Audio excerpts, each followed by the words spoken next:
The movie begins at the funeral of a teenage boy named Darren Shan. Everyone is devastated at his loss, but shockingly, it turns out that he is very much alive. In fact, he is seen inside the coffin playing video games. The scene then cuts to the past, and Darren explains how good his life was going. He was popular in school, had cool friends and good grades, which made his parents proud of him. The only negative part about his life was his childhood best friend, Steve. One day at school, Steve convinces Darren to bunk their history class. The two then head to the rooftop where Steve destroys several light bulbs by throwing stones at them. He then challenges his friend to do the same, but right then, their history teacher overhears the commotion coming from the roof. As a result, the boys are caught and their respective parents are informed. Darren comes off the worst of it, as his parents had always believed him to be an ideal student. They scold him ruthlessly and also ground him for 2 whole months. Furthermore, they forbid him from staying friends with Steve, citing that he is a bad influence. It's true, Steve's a douche. The next day, while walking to school, Darren informs Steve that his parents want him to break off their friendship. Upon hearing this, the latter is disheartened, and he accuses Darren of never standing up for himself. As they quarrel, a limousine passes by and a man inside throws out a flyer, which lands in front of them. It turns out to be an invitation to a circus event called a freak show. The flyer claims that it is held once every 500 years. The boys recall their teacher giving them a warning against attending the show because of its illegal nature, but they nevertheless decide to go to the circus. Later that night, Darren and Steve sneak out of their homes and head to the circus on their bicycles. It's revealed that the boys have peculiar interests. Darren is a big fan of spiders, while Steve is obsessed with vampires. At the venue, they buy a ticket from a dwarf human-like creature hiding behind a curtain. However, when Steve hands it the cash, the creature bites his hand and runs away. The boys shrug off the strange incident and walk inside the theater. It's revealed that the show has attracted people from diverse age groups, mostly adults and old people. Soon, the show commences and the host, Mr. Tall, gets on stage. He thanks the audience for coming before presenting several strange freaks before them. At first, a wolfman appears, and his presence scares everyone. Mr. Tall directs him towards a woman in the audience, and to everyone's horror, the wolfman tears off her hands. But before anyone can react, the woman's hand regenerates, and she walks towards the stage as if nothing has happened. Mr. Tall then introduces her as Cormalims, another member of the freak show. Next up is Alexander Ribs, a man with no apparent ribs. Gertha Teeth is the third member, and she can surprisingly break anything with her strong teeth. Ramus Two Bellies, her partner, can eat anything due to his 2 bellies. He even swallows a tricycle whole and spits it out in one piece. Then, a beautiful freak named Madame Truska calls Darren on stage and asks him to be her assistant. However, when she touches his face, she senses something forbidden inside of him and backs away. As the performance continues, Madame Truska wows the audience by growing facial hair in an instant. But after her act, she unexpectedly calls for the show to be packed up. Despite her request, the next act, Larton Cresply, takes the stage with his spider partner, Octa. He impresses the crowd with a dance performance while playing an instrument. Steve recognizes Larton from a book about vampires and whispers to Darren that he is actually a vampire named Verhosten. Just then, the show is interrupted by police and townspeople, including the boys' history teacher. While the adults argue, Darren sneaks backstage and steals Octa, fascinated by its colorful appearance. But as he attempts to leave, he is forced to hide when someone enters the room. To his surprise, Larton appears with an old man, discussing the threat posed by a group of hybrid vampires known as the Vampanese. I hope you're all writing this down, because I have no idea what the hell's going on. Suddenly, Steve barges in and begs them to turn him into a vampire. He says that he hates his life because he has no one. It turns out that Steve's father went missing long ago, while his mother is a drunkard. After a lot of convincing, Larton finally gives in and decides to taste his blood. However, the moment he puts it into his mouth, he realizes that Steve is a bad person. So, he refuses to turn the boy into a vampire, prompting him to storm off in anger. After a while, Larton finally realizes that his spider has gone missing, but before he can check the door, Darren freaks out and runs away. He then reaches the road where he is picked up by the same car from earlier. Inside, 2 men, Merlot and Mr. Tiny, start interrogating him. However, it is soon revealed that they picked up the wrong boy. They were actually looking for his friend Steve. So, they drop Darren off at his house, but not before informing him that they will be in touch. much. The following day, Darren takes Octa to school in his bag, hoping to keep her safe. However, before the class even starts, Steve spots them. He starts playing with the spider and accidentally drops her on the floor, allowing her to escape. However, instead of trying to catch the spider, Steve chases her with an intent to kill, causing a lot of commotion in the halls of the school. Many students run away in fear, while some even get injured. Having had enough, Octa finally decides to act, so she bites Steve on his cheek before escaping through the window. As a result, the latter falls to the ground and gets knocked unconscious because of the venom. In the next scene, Darren rushes back to the circus and pleads with Larten to save his friend's life. Worried about the repercussions of a human finding out about their existence, Larten initially refuses to help. However, he eventually agrees to provide the antidote on one condition: that Darren becomes his assistant vampire. This means that he will have to leave his family, friends, and his entire social life. Darren will also have to give up going to school. In short,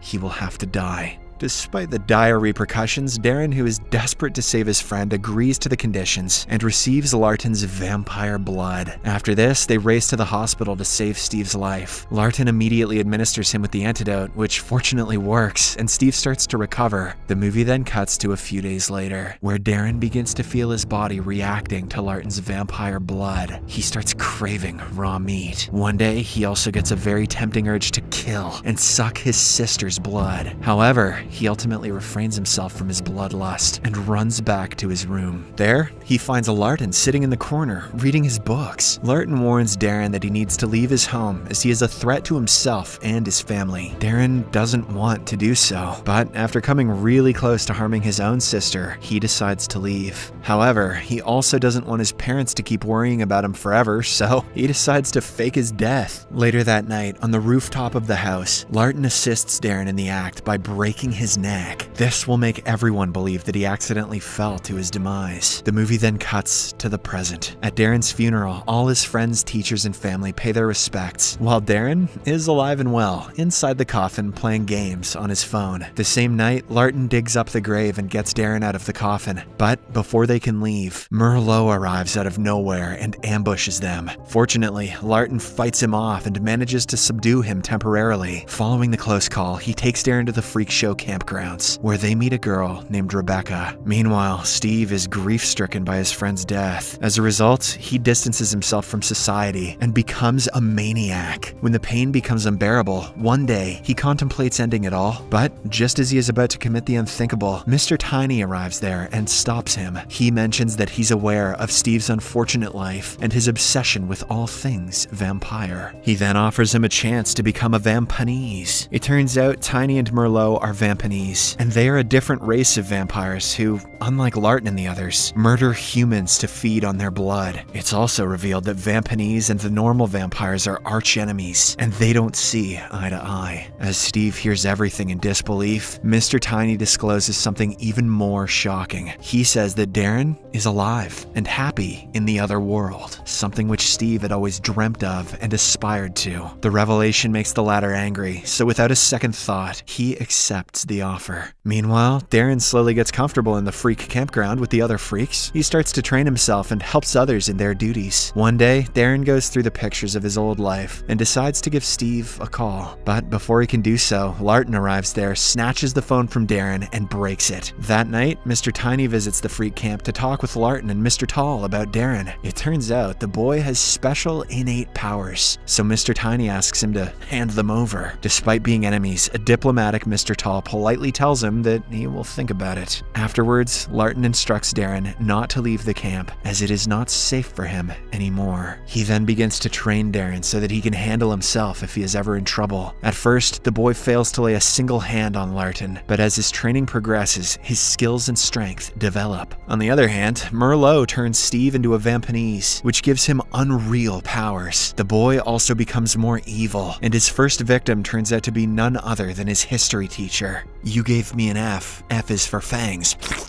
Meanwhile, as Darren begins to feel hungry, he starts craving for fresh blood. To remedy this, Larten takes him to a nearby farm and sedates a man. He says that vampires never kill people, they just borrow their blood. However, despite his hunger, Darren cannot bring himself to do it, so they return back to the camp. Shortly after, the freaks' peaceful campground is suddenly invaded by a group of ruthless Vampanese. Chaos ensues as the two sides engage in a brutal fight, resulting in a lot of bloodshed. It becomes clear that the Vampanese are searching for Darren, and soon enough, they find him hiding inside a costume room with Rebecca. The Vampanese attack Darren and a fierce brawl breaks out, but fortunately, thanks to the timely arrival of Larton, Mr. Tall, and the other freaks, the fight is eventually broken off, and Darren is saved from certain doom. However, when the dust settles, it is revealed that Merlot has kidnapped Rebecca. The following morning, Darren sets off to find her, as he blames himself for the entire incident. In the meantime, Mr. Tiny kidnaps his family, hoping to lure him into a trap. After a while, Darren arrives at his home and finds it empty. He then notices a flyer on the table inviting him to the circus. Meanwhile, Larton also decides to join in on the fight, and so he gathers his weapons. In the next scene, Darren makes his way to the circus, where he finds Rebecca and his family tied and hung up on the wall. He is also perplexed to see Steve with the Vampanese. Nevertheless, he attacks his former best friend without any hesitation, while Larton also arrives and starts tussling with Merlot. As Darren has not consumed any blood, he becomes very weak and easily gets bruised as compared to Steve. But right then, Rebecca frees herself and orders Darren to drink her blood so that he can get his energy back. Initially, he refuses to comply, but when Rebecca assures him that she will be fine, he sucks her blood. Elsewhere, Larton ends up being wounded very badly, but despite this, he uses the last of his strength and stabs Merlot right in his heart, killing him. Immediately afterwards, Darren starts to fight with Steve again, while Mr. Tiny watches from a distance. Having had enough, he decides to intervene and stop them. Mr. Tiny resuscitates Merlot using his special powers by turning him into a dwarf creature. He then asks the two boys to come with him. Amazed by his power, Steve immediately obliges, but Darren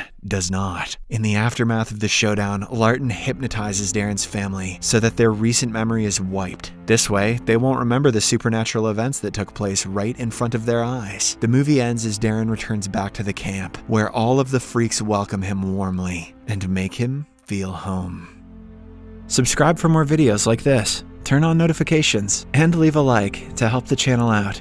Thank you for watching.